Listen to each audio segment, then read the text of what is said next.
Hello, my name is Morten Svinndal and I'm a guide at the Oscarsborg Museum. We're here now on a hill upside the little picturesque town of Drøbak, which is an old town with narrow streets and small wooden buildings dating back several centuries. Actually worth a trip by itself, but we're going to concentrate now on Oscarsborg Fortress, which is behind me. We are now just beside the Oslo fjord, the fjord that leads into the capital of Norway, Oslo, through 107 kilometers. But from here there is only about 25 kilometers left. And of course this narrow place here was a place which pointed itself out more or less as a point to defend the capital. And it did so from the 17th century, but actually the fortress itself was built and finished in 1853, and we can see it from here with the main fortress on the southern Kalmen, and on northern Kalmen, the other island there, we have a torpedo battery, which you cannot see because it's inside the mountain. And there are also installations in the big island behind there, the Hoya, and military installations on the mainland itself, where we are situated. Now, today there is no military activity at the fortress. It's all kind of a museum. Actually, there are several museums there.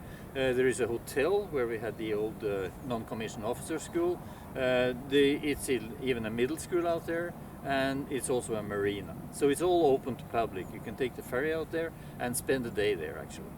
And we at the museum have guided tours, and those guided tours could actually take you into the old torpedo battery inside the mountain. That's the only way you can get there, is through our guided tours. We also produce a lot of videos that you can find on YouTube, like this one, and some of them are in Norwegian, but we're going to even give the Norwegian videos an English subtext, so you can understand it even if you don't understand Norwegian. What I'm going to tell you about now is what happened here on the 9th of April 1940. Because this fortress was actually built, as I said, in 1853, and you could say it had its peak history through 1905, 1914 to 18. 1905 was when Norway got its independence from Sweden, and it was very close to being a war. So this was pretty much the cornerstone of the Norwegian defense in 1905 when we gained our independence. And it was also kind of cornerstone during the First World War, 1914 to 1918, where Norway actually succeeded in being neutral and outside the war of the main powers in Europe. A policy that we intended to continue in 1940, but that failed on the 9th of April 1940. So, like I said, the fortress was quite modern in 1905. It had cutting-edge technology with the first torpedo battery with underwater firing in the world. And there were quite modern guns as well.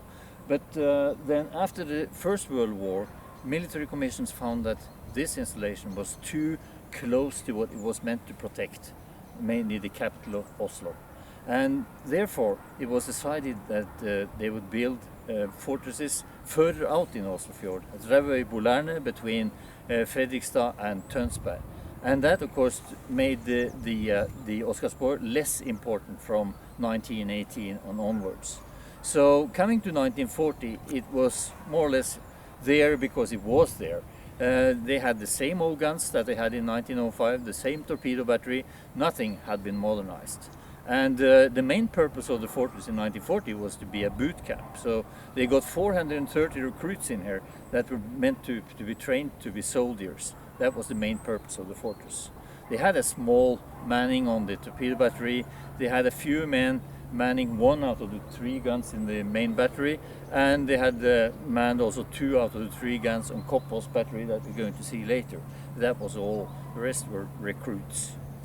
Now the German Operation Weserübung was completely taken away from all kinds of military doctrine. It was nothing you could really imagine, because they used warships to carry troops. And they carried them actually through areas where the enemy had full control, like taking warships to Narvik and Trondheim in April 1940. So there was one group attacking Narvik, one attacking Trondheim, one attacking Bergen, one attacking the Stavanger area, and one group attacking Kristiansand, and then they had the combat group 5 attacking Oslo through the Oslo fjord without clearing the sides of the fjord, just coming by surprise and intending that they could come through before the Norwegians managed to fight back. And that group coming here consisted of 3 cruisers, the Blücher, the Lützow and the Emden, and several other ships, altogether 16 vessels. And they had another purpose than the other groups that were going to take the other cities, because they were meant to come into Oslo completely by surprise, and then taking the government and the king captive, and more or less enticing or forcing them to tell all the soldiers and military men not to do anything to prevent the German invasion. Because the Germans, like they said, they came as friends. They were going to help us to protect the neutrality, help us against the British aggression. That was the narrative, more or less. And of course, what happened here actually prevented that coup that was meant to be carried out by that Combat Group 5, but it only delayed the invasion, maybe by 2 or 3 days.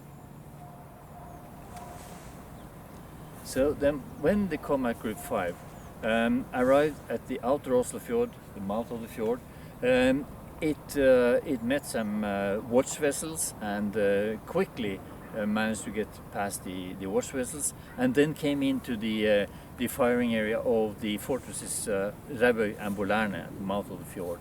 And of course, Drøbak and Bolerne, they fired warning shots because no war was declared. It was still neutrality. Norway was going to claim its neutrality, and they had to fire warning shots first, but it was in the middle of the night, it was foggy, and it didn't take much time before the vessels just disappeared in the fog. And at that time they didn't really know how many vessels had passed through Bolerne and what kind of vessels were they, and what nationality were they. That was not clear.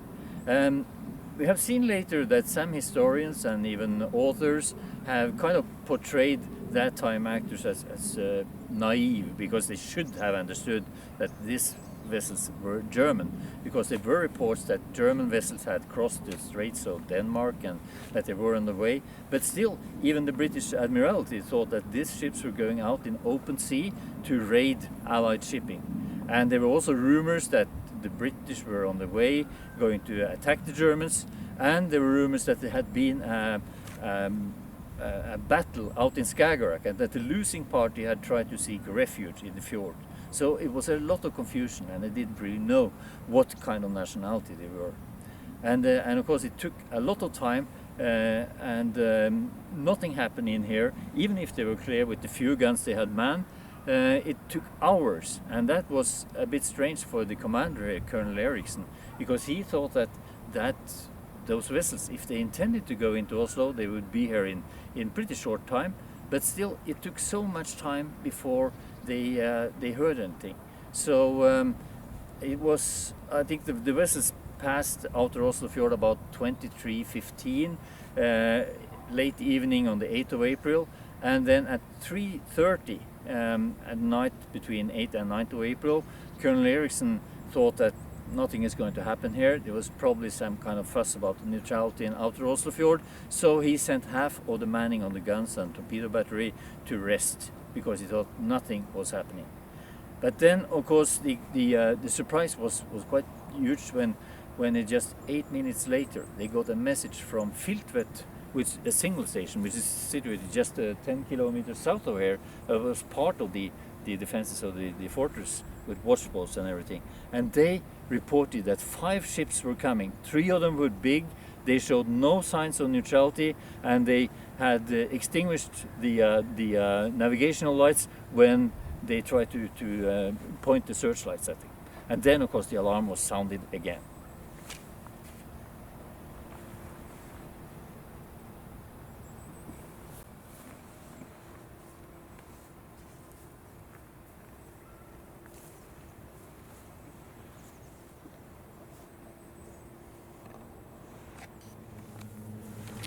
We are now at Torpedo Battery, which is further down towards the fjord itself. And this battery had three 15 centimeter or 6-inch Armstrong guns from 1897. Quite old guns, but still functioning. And with a pretty, it could fire about 4 to 5 rounds per minute probably. There was also a command post here, and that's the original command post actually that we have there.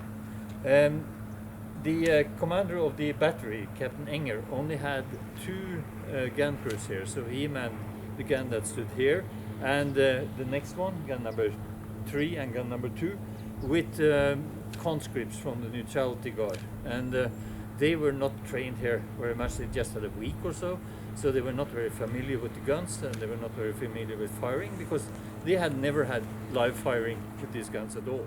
So during the night from 8th to 9th of April, Captain Enger also got 1 gun crew from the non-commissioned officer school under Sub-Lieutenant Jerberg, that manned the gun number was closest to the sea here.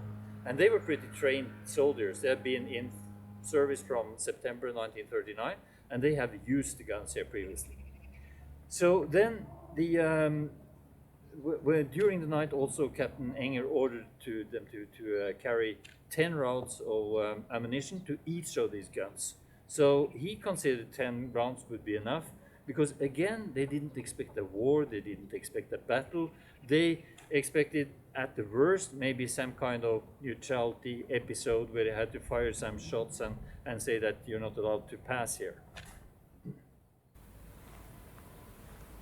So when the message came from the signal station at Filtvet at 3:38, the night between the 8th and 9th of April, Colonel Eriksen was in his commander's residence on the Northern Island, and he came here full speed up along the road here and marched up towards the command post. And the command post is up here. It's still the same original command post. And when he arrived here, Captain Södem, the commander of the main battery, came out and said, "Are we going to fire?" And Colonel Eriksen's answer was quickly, "Yes, we're going to fire."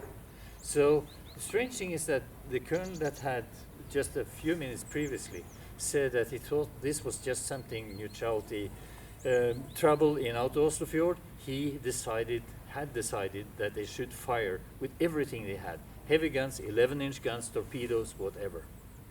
But still, he didn't confer. He didn't call his superior or anything. This was something he decided out of his own consideration. He had discussed this with Captain Unneberg, his communication officer, during the night, and they had decided if it should happen that the vessels came in the Drøbak Narrows, then they should fire with everything they had.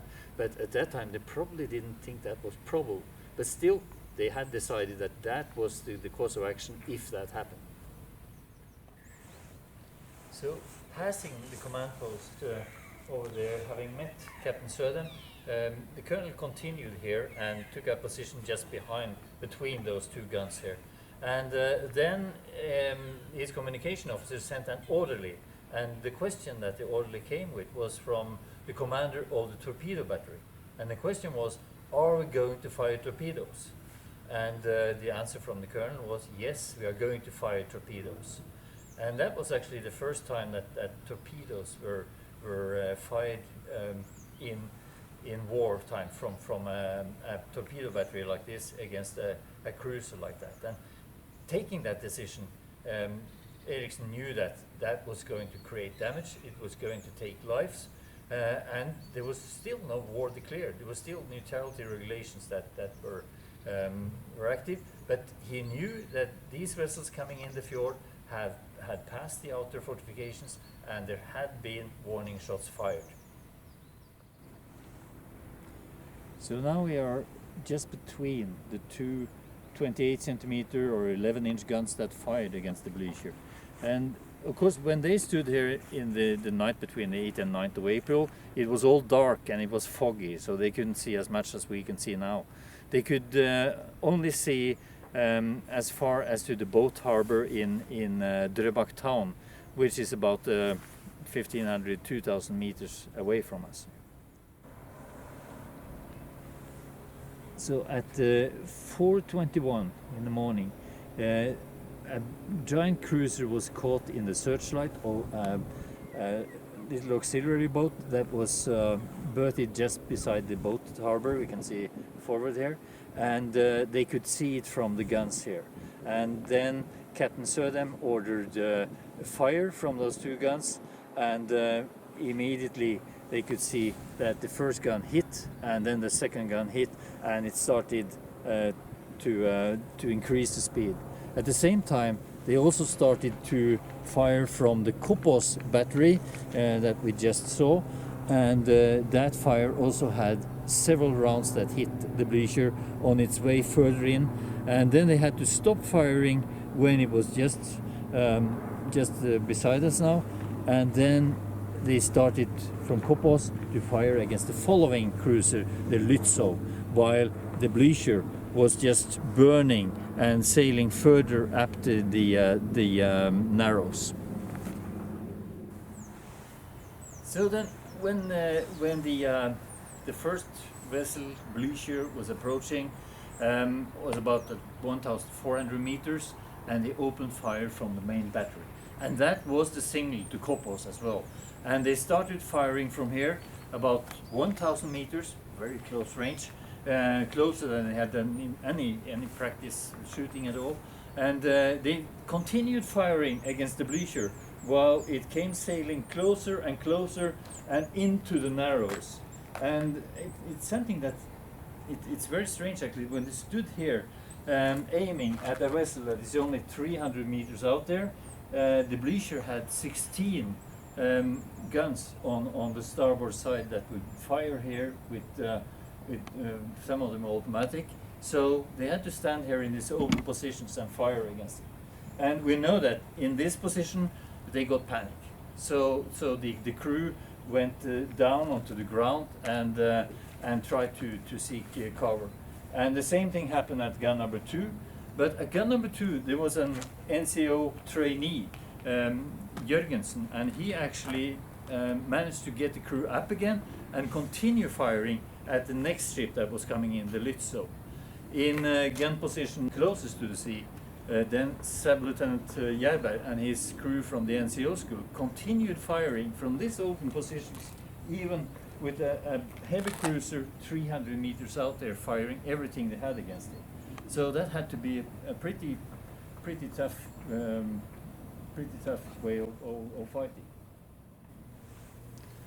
On the 9th of April, Captain Södem, the battery commander here, only had manning for one of these 3 guns, and they had not even been trained properly. They came in to service just in February, March, and used most of the time for snow shuffling and for maintenance and things like that. And they only had 1 week actually finding out how the gun worked and working on that, and never experienced live firing with this gun. And the guns were quite old. They were model 1889, and they have been mounted here in 1893. So in a smaller gun, you would have like the side layer, the person that would layer the gun sideways. He would sit up behind the shield, and there is a hole in the shield where he would have his binoculars. He could aim that exactly at the target, and on a smaller gun, he could himself use the wheel to find out how he could direct the binoculars directly at the target. But not in this case, because this thing weighs 80 tons. So here you had 2 men on each of these wheels here, one here and the other one here with 2 different gears, and they had to maneuver the gun sideways. And then of course the guy sitting up there, he had to direct them by voice, and that was very difficult, especially if you got some speed sideways by the target. It would be very difficult. In order to man 2 guns, Colonel Eriksen ordered Captain Södem to take in the non-combatant soldiers. That was soldiers like orderlies, like cooks and things like that, and use them on the guns. And that way they could man two guns instead of 1, but with a completely unexperienced crew. So he knew that the loading was going to take a lot of time, so they would probably only manage to fire 1 round each because here it was so old-fashioned that you had to hoist the shells up here manually, and then you had to do that afterwards with a charge. So it took a lot of time. So what they managed during trials was actually to load once in 15 minutes. So there was no way they were going to fire more than one round. But they knew that even if the guns were old, the ammunition was modernized. So the shells was quite new, and they would certainly make an effect if they could hit the target with them.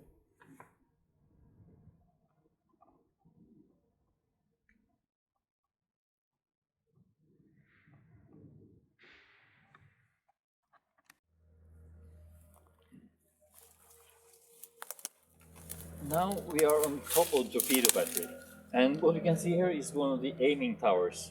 We actually have 3 aiming towers here, partly overgrown by the vegetation, but you can still see the linings around there. So from here, the officers will have to aim exactly at the target that they were going to hit by the torpedoes that were 3 stories down here into the mountain facilities. And then they lowered the torpedoes into water basins within the mountain facility, and then they could fire out into the shipping lane. So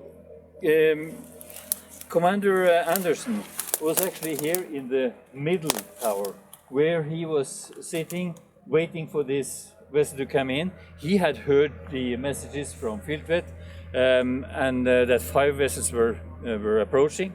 He had called Colonel Eriksson, the commander of the fort, and asked, "Are we really going to fire torpedoes?" And the answer was, "Yes, we are going to fire torpedoes."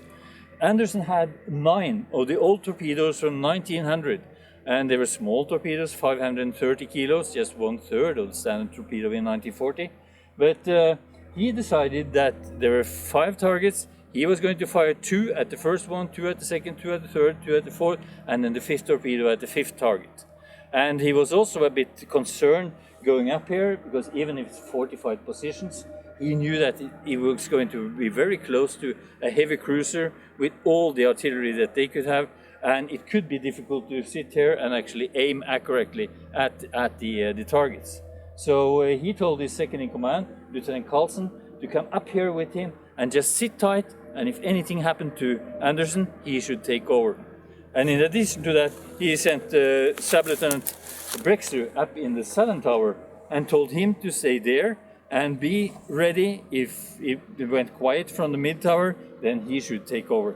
So Commander Anderson, although he had been concerned whether he should fire torpedoes at all, was indeed combat ready when he stood here waiting for the vessels to come in here.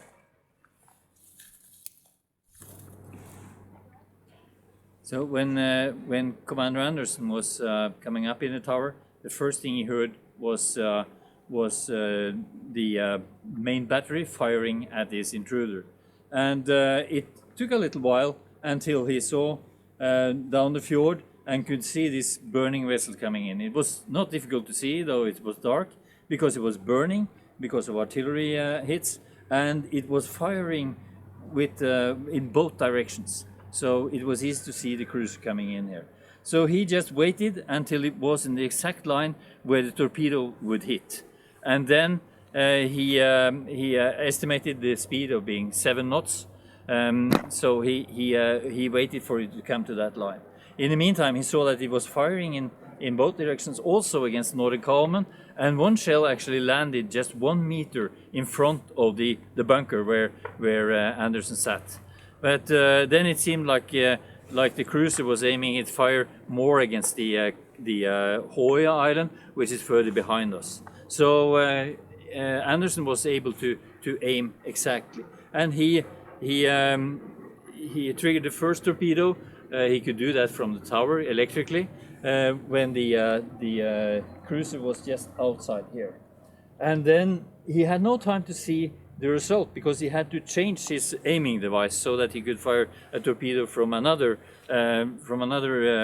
torpedo tube. So he did so, and then he fired the second torpedo. and that one he could see. He saw that it was a hit midships, and the explosion was so heavy that it actually forced water up into the shaft of the torpedo tubes and into the facility here in the mountain.